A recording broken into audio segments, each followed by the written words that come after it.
오늘 우리에게 주신 하나님의 말씀은 요한복음 2장 1절부터 11절까지 말씀입니다. 요한복음 2장 1절에서 11절까지 말씀, 저와 여러분 한 절씩 교독하고 마지막 절 함께 읽겠습니다. 사흘째 되던 날 갈릴리 가나에 혼례가 있어 예수의 어머니도 거기 계시고 예수와 그 제자들도 혼례의 청함을 받았더니 포도주가 떨어진지라 예수의 어머니가 예수에게 이르되 저들에게 포도주가 없다 하니 예수께서 이르시되 여자야 너와 무슨 상관이 있나이까 내 때가 아직 이르지 아니하였나이다. 그의 어머니가 하인들에게 이르되 너희에게 무슨 말씀을 하시든지 그대로 하라 하니라. 거기에 유대인의 정결 예식을 따라 두세 통 드는 돌 항아리 6이 놓였는지라. 예수께서 그들에게 이르시되 항아리에 물을 채우라 하신즉 아귀까지 채우니 이제는 떠나 오늘 갖다 주라 하심에 갖다 주었더니 연회장은 물로 된 포도주를 맛보고도 어디서 났는지 알지 못하되 물떠온 하인들은 알더라. 연회장이 신랑을 불러 말하되 사람마다 먼저 좋은 포도주를 내고 취한 후에 낮은 것을 내거늘 그대는 지금까지 좋은 포도주를 두었도다 하니라. 함께 읽겠습니다. 예수께서 이 첫 표적을 갈릴리 가나에서 행하여 그의 영광을 나타내심에 제자들이 그를 믿으니라. 아멘. 갈릴리 가나에서 혼인잔치가 열렸습니다. 이 잔치에 예수님과 제자들 그리고 예수님의 어머니 마리아도 초대를 받아 참석하게 됩니다. 보통 유대 사회에서 결혼식은 일주일간 지속되는 마을 잔치였습니다. 음악과 춤이 울려 퍼지고 음식과 음료가 무한으로 리필되었습니다. 이 잔치는 한 가정과 한 가정이 만나는 행사를 넘어서 마을 공동체 전체가 함께 기뻐하고 하나님 앞에서 새로운 가정을 축복하는 그러한 자리였습니다. 그런데 바로 그 축제 한복판에서 치명적인 문제가 발생을 했습니다. 바로 포도주가 떨어진 것이죠. 손님의 규모를 잘못 예상했던 건지 아니면 그날따라 포도주가 소비되는 속도가 빨랐던 것인지는 알 수는 없지만 어찌되었든 성경에 보니 포도주가 부족하게 되었습니다. 포도주는 이 잔치의 핵심이었고 결혼식이 어떠했는지, 이 결혼식이 좋았는지 안 좋았는지를 판가름하는 그러한 가늠자 역할을 했습니다. 그래서 포도주는 잔치의 생명과도 같았죠. 그런데 그러한 포도주가 떨어졌다는 것은 그 사실이 알려졌을 때 이 잔치를 준비한 혼주와 관련된 사람들 많이 당황하고 또한 마음이 조급해질 수밖에 없었을 겁니다. 포도주가 떨어졌다는 것은 단순히 부족하다라고 하는 것을 넘어서서 이 잔치 전체가 무너질 수도 있는 이 중차대한 사건이었죠. 신랑 신부는 물론 그들의 이 가문까지 어떻게 보면 사회적인 수치를 당할지도 모르는 그러한 문제 앞에 봉착하게 됩니다. 그런데 이 문제에 예수님의 어머니인 마리아도 관여가 되어 있는 것으로 보입니다. 아마도 성경에는 기록이 되어 있지는 않지만 마리아가 이 혼례와 어느 정도 관련이 있었던 것으로 보입니다. 관련이 없었으면 굳이 포도주가 떨어졌다라고 하는 그 일을 나서서 관여할 이유가 없었겠죠. 아마도 마리아가 이 혼례하고도 무언가 관련이 있어 보입니다. 그렇기 때문에 이 포도주가 떨어졌다라고 하는 이 문제가 이 마리아에게도 중요한 문제가 되었던 거죠. 그래서 이 문제를 대면한 마리아도 이 잔치를 주관한 사람들 못지않게 마음이 다급하고 조급했을 겁니다. 그런데 마리아는 이 조급해질 수밖에 없는 바로 그때 이 문제를 들고 자신의 아들인 예수에게로 갑니다. 여러분, 이 장면이 좀 이상하고 이해할 수 없는 장면입니다. 물론 마리아가 아들 예수가 누구인지 그리고 어떠한 그 능력을 갖고 있는지 이미 알고 있었기 때문에 예수님에게 갔을 수도 있습니다. 이 해결할 수 없는, 당장 어떻게 해결을 해야 되는데 해결할 수 없는 문제니까 아들 예수는 능력이 있지, 어떻게든 해주겠지라고 하는 그런 마음으로 갔을 수 있겠지만, 여러분 상식적으로 생각해 보면 포도주가 떨어졌으면 잔치를 주관하는 혼주에게 이 사실을 알리고 포도주를 더 마련할 수 있는 어떤 조치를 취하는 게 상식적이지 않을까요? 여러분, 예수님은 이 잔치를 주관하는 사람이 아닙니다. 예수님도 초대받아 온 손님이죠. 손님한테 포도주 어떻게 할까요? 라고 묻는 것은 이거는 상식적이지 않죠. 그리고 예수님이 당장 그 없는 포도주를 어떻게 제조해 주실 수 있는 것도 아니고요. 이 사실을 예수님에게 알릴 만한 이유는 별로 없어 보입니다. 그래서 말씀해 보니까 예수님도 4절에 여자여 나와 무슨 상관이 있습니까? 이 말이 정직한 말이에요. 이 포도주 떨어진 것하고 지금 이 결혼식 잔치에 손님으로 초대받아서 온 그것하고 이 무슨 관계가 있냐 이 말이에요. 여러분들이 만약에 결혼식에 초대를 받았는데 음식이 뚝 떨어졌어요. 그런데 누군가 와가지고 여러분들한테 음식 떨어졌다고 뭐 어쩌라고요? 나는 초대받아서 온 손님인데요. 그거는 상식적이지 않잖아요. 지금 예수님이 맞닥뜨린 상황이 그러한 상황입니다. 그런데 여러분, 마리아의 이 상식적이지 않은 행동과 판단이 이 문제 해결의 시작이 되었음을 여러분 기억하시기 바랍니다. 일단 마리아는 문제를 예수님께로 들고 왔다는 겁니다. 마리아가 포도주가 떨어진 것과 손님으로 온 예수님이 아무런 연관성과 관련성이 없다는 것을 몰랐겠습니까? 하지만 그녀는 자기 앞에 닥쳐있는 다급하고 조급한 그 문제를 들고 예수님께로 왔습니다. 여러분, 이게 중요합니다. 나와 아무 상관이 없다고 예수님께서 말씀은 하셨지만 이 아무 상관이 없는 이 문제를 예수님과 상관이 있는 문제로 만드는 것은 그것을 우리 주님께로 들고 나올 때 가능합니다. 예수님하고 아무 상관이 없어 보이는 문제인데 그 문제를 예수님께 들고 나오는 순간 이 문제는 이제 예수님과 상관이 있는 문제가 된다는 말씀입니다. 사랑하는 여러분, 여러분들에게 있는 그 문제를 우리 예수님께로 들고 오기를 주님의 이름으로 간절히 소망합니다.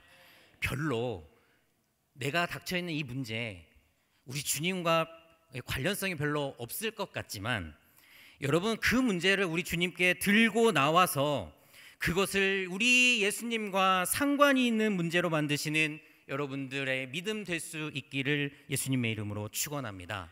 여러분, 이게 문제 해결의 첫걸음입니다.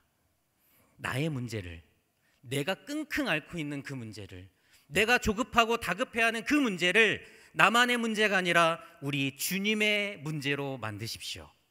그때부터 여러분들에게 하나님의 역사가 시작될 줄 믿습니다.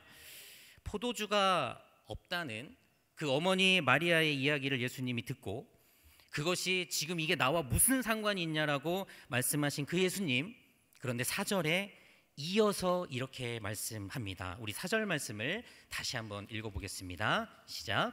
예수께서 이르시되 여자여 나와 무슨 상관이 있나이까 내 때가 아직 이르지 아니하였나이다. 예수님의 대답이 좀 무정하게 들릴 수 있겠죠. 나와는 상관없고 이것에 대해서 나 크게 관여하고 싶지 않다라고 하는 의미로 들릴 수 있습니다. 그리고 한편으로는요, 이렇게 생각할 수도 있습니다. 예수님의 생각이에요. 나에게 능력이 있는데, 이 문제를 해결할 수 있는 그 능력이 있는데 아직은 내가 그 능력을 지금 보여줄 상황과 때가 아니다 라고 하는 그런 의미로 해석을 할 수 있겠죠. 아직 내 때가 이르지 않았다, 내가 지금 능력이 있긴 하지만 보여줄 때가 아니다 라고 하는 의미로 해석을 할 수도 있습니다. 하지만 여러분, 여기에 아주 중요한 진리 하나가 담겨 있습니다. 특히 예수님께서 말씀하신 그 때, 내 때라고 했을 때 그 때라는 단어가 그 단서를 제공해 줍니다. 예수님께서 사용하신 그 때라는 단어는 어떤 단순한 시간, 어느 시점을 지칭하기보다는 하나님의 때, 하나님의 구속사적 순간을 의미합니다. 그렇기 때문에 예수님께서 아직 나의 때가 이르지 않았다라고 말씀하시는 것은 아직 하나님께서 행하시는 그러한 순간이 오지 않았습니다라고 하는 것을 말씀하고 있는 것이죠. 그래서 이러한 예수님의 관점에서 본다면 지금 예수님의 말씀은 하나님의 때, 하나님의 시간표가 아직 이르지 않았으니 인간적인 조급함이나 다급함으로 이 문제를 해결해 나가서는 안 된다라고 하는 것을 내포하고 있는 겁니다. 혼인잔치에 포도주가 떨어졌어요. 이는 수고롭게 준비한 이 잔치 망할 수도 있는 거 아니겠습니까? 망할지도 모를 잔치를 보면서 인간적인 그 마음에서는 뭐라도 조치를 취해야 될 것 같고 어떻게든 이 사태를 수습해야 하기에 다급해질 수밖에 없겠죠. 그런데 여러분, 다급한 마음이 앞서다 보면 자연스럽게 이 문제를 해결해 줄 수 있을 것이라고 예상이 되는 그 분을 재촉하기 시작합니다. 하나님의 시간표가 중요한 게 아니라 나의 조급한 마음 때문에 하나님의 능력을 억지로 끌어내려는 인간적인 마음이 더 앞설 수 있다는 것이죠. 그래서 예수님께서 내 때가 아직 이르지 않았다라고 말씀하시는 것은 이 문제는 이렇게 인간적인 마음과 상황에 경도되어서 해결될 수 있는 그러한 문제가 아니라고 하는 것을 강조하고 계신 겁니다. 그렇다면 이 예수님의 말씀, 내 때가 아직 이르지 않았다라고 하는 이 말씀을 듣고 제대로 이해한 사람은 어떠한 신앙적인 태도를 갖는 것일까요? 바로 기다림입니다. 왜 기다려야 할까요? 하나님의 역사는 인간의 다급함과 조급함으로 이루어져가는 과정이 아니기 때문입니다. 하나님의 역사는 하나님의 때, 하나님의 시간표, 더 나아가 하나님의 주권 가운데 이루어지는 겁니다. 포도주가 떨어진 상황이 빨리 해결이 돼야 하는 것은 어디까지나 인간의 마음이죠. 그것을 바라보고 있는 그 혼주와 신랑과 신부, 아니면 여기에 관여되어 있는 마리아가 만약에 그런 조급한 마음을 가졌다면 바로 인간의 마음이 바로 이 상황이 빨리 해결돼야 된다라고 하는 것과 같을 겁니다. 그런데 손님으로 오신 예수님과는 무관하죠. 그런데 그 문제를 들고 예수님 앞으로 와서 예수님, 포도주가 떨어졌습니다. 이 말을 한마디 내뱉고 이 문제를, 나의 문제를, 우리의 문제를 주님의 문제가 되겠으면 이것은 이제부터 우리의 주권이 아니라 하나님의 주권 가운데 있다는 겁니다. 여러분, 하나님의 시간은 사람의 생각과 분명히 다르고 차이가 있습니다. 그렇기 때문에 우리가 해야 할 일은 바로 기다리는 겁니다. 아직 때가 이르지 않았다는 주님의 그 말씀 앞에서 전전긍긍하거나 주님의 능력을 끌어내기 위하여 재촉하는 것이 아니라 진득하게 하나님의 시간 안에 거하는 그 기다림이 여러분 이 말씀 안에 숨겨져 있습니다. 누구나 내 눈앞에 닥쳐있는 그 문제들은 되도록 빨리 해결하고 싶어 합니다. 그러다 보면 다급하고 조급한 마음에 우리의 뜻과 생각을 관철시키기 위해서 주님께 무리하게 요구하는 경우가 종종 있죠. 하지만 우리 주님은 하나님의 때를 기다리라고 말씀하십니다. 아직 내 때가 이르지 않았다라는 말씀은 하나님의 때를 기다리라는 말씀과 같습니다. 모든 문제와 상황의 주권자 하나님이시고 그분이 여러분들에게 임박한 그 문제보다 훨씬 더 크신 분임을 깨닫기 위한 그 기다림, 그것이 우리 여러분들의 신앙이 되어야 될 줄 믿습니다. 사랑하는 여러분, 우리 삶에도 포도주가 떨어지는 순간들이 있습니다. 여러분들의 건강이 무너지고 여러분들이 맺고 있는 관계도 무너지고 여러분들이 가지고 있는 재정이 바닥나는 순간이 있습니다. 우리는 그때마다 하나님께 이렇게 기도하고 요구하죠. 주님, 고쳐주셔야 합니다. 주님, 지금 채워주셔야 합니다. 주님, 지금 해결해 주셔야 합니다. 뭐뭐 해야 합니다. 주님, 그렇게 하셔야 합니다. 라고 기도합니다. 그러나 우리 주님, 참 얄밉게도 종종, 아니 아주 자주 아직 내 때가 이르지 않았다 말씀하십니다. 하지만 여러분, 그때, 바로 그때 여러분의 그 급한 마음과 생각을 내려놓으시고 하나님의 때를 기다리시는 여러분 되기를 주님의 이름으로 축원합니다. 떨어진 그 포도주를 채우기 위해서 분주하게 포도주를 찾아 헤매는 것이 아니라 근본적으로 해결하시기 위해 그 상황을 주목하고 계시는 하나님을 기다리는 여러분 되기를 예수님의 이름으로 축원합니다. 여러분, 기다림은 결코 신앙과 시간의 낭비가 아닙니다. 이 시간은 하나님을 신뢰하는 믿음의 훈련의 시간이요, 예수님으로 충만해지는 시간임을 믿음으로 고백할 수 있기를 바랍니다. 믿고 기다리는 자에게 하나님은 반드시 새 힘을 주실 줄 믿습니다. 그런데 조급할 수도 있었던 이 마리아는 예수님께서 아직 내 때가 이르지 않았다는 그 예수님의 말씀을 듣고 그 말씀이 무엇을 의미하는지를 깨달은 것 같아요. 역시 예수님을 낳을 만한 충분히 지혜로운 분이시라는 것을 알 수 있습니다. 그런데 뭘 보고 알 수 있을까? 그것은 마리아가 하인들에게 한 말을 통해서 우리가 유추해 볼 수 있습니다. 오늘 5절 말씀인데요, 우리 함께 읽어보겠습니다. 시작. 그의 어머니가 하인들에게 이르되 너희에게 무슨 말씀을 하시든지 그대로 하라 하니라. 아멘. 마리아는 하인들에게 예수님이 무슨 말씀을 하시든지 그대로 행하라 라고 당부를 하죠. 이는 여러분 잘 생각해 보면 예수님께서 어떠한 말씀을 하시기 전에는 결코 어떠한 행동도 취하지 말라는 것이 전제되어 있습니다.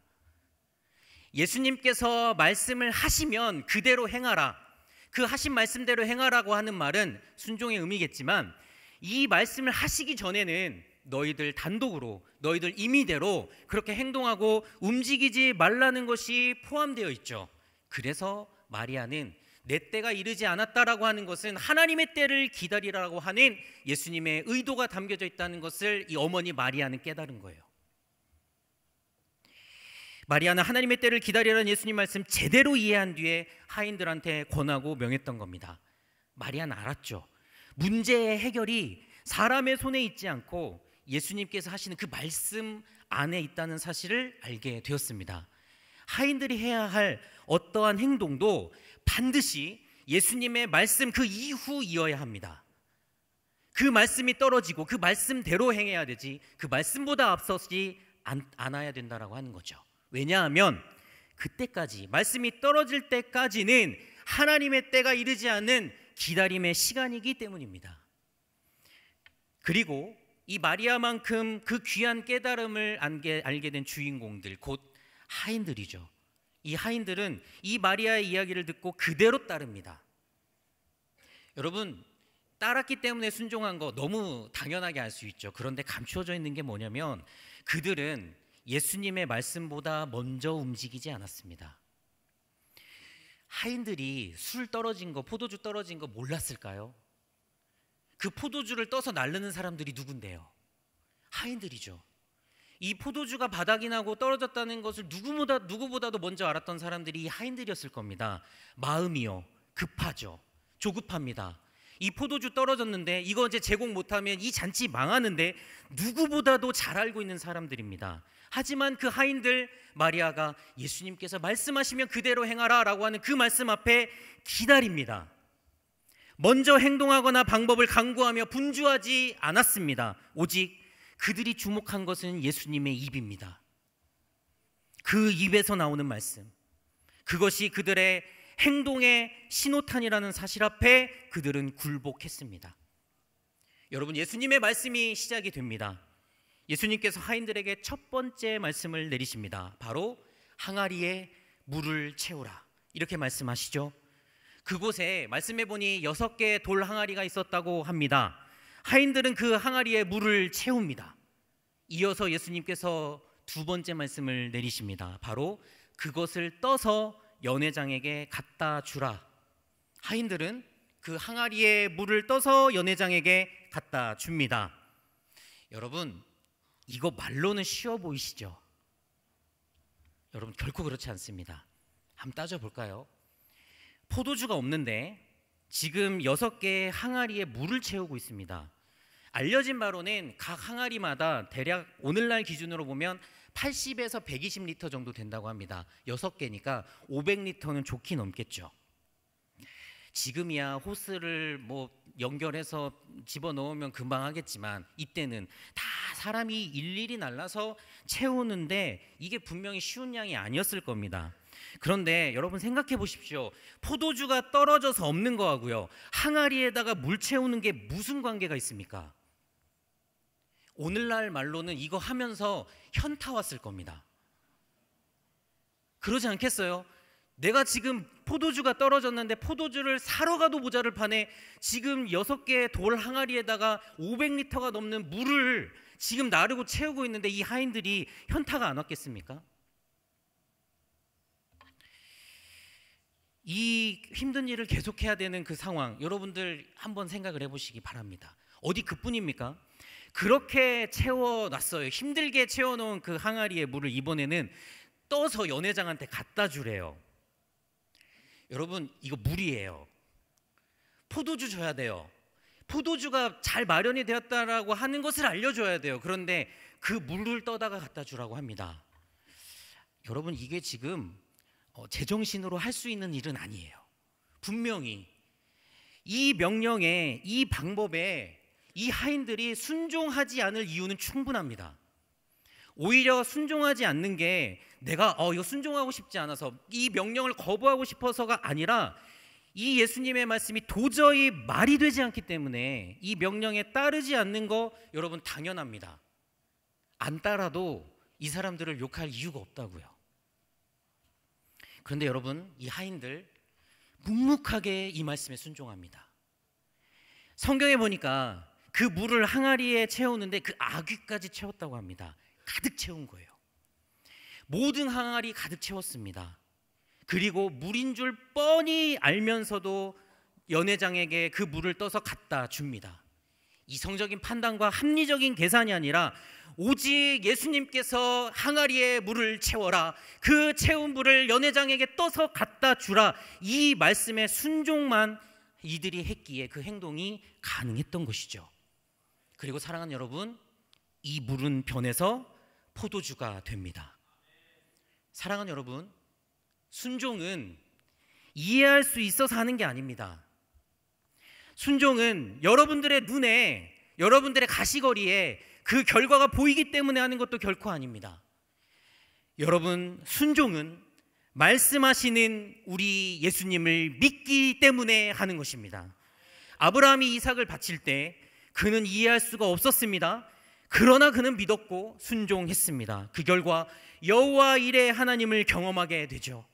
베드로가 밤새도록 수고했지만 고기 한 마리 잡지 못했습니다. 그때 예수님의 그 말씀에 의지하여 고기 한 마리도 잡히지 아니하는 그 깊은 곳에 그물을 던졌습니다. 그때 그는 그물이 찢어질 만큼의 그 고기를 잡게 됩니다. 사랑하는 여러분, 순종은 결코 여러분들에게 부담이 아닙니다. 오히려 순종은 놀라운 결과를 열 수 있는 열쇠이자 하나님의 자녀가 되는 특권임을 믿으시기 바랍니다.